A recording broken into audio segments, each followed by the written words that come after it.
The Simpson Strong-Tie Quick Drive Project Pro screw driving tool is easy to set up and use. First, attach the driver motor. Pull down on the stabilizer arm until the strap is level with the battery. Then, fasten the strap around the battery. Now, tighten the stabilizer arm grip.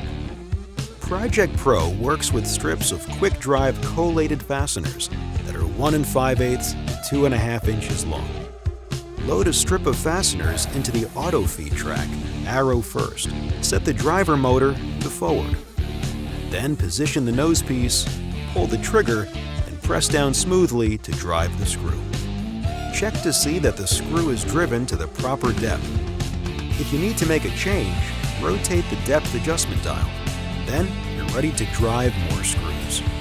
To learn more, visit strongtie.com/projectpro or call 800-999-5099.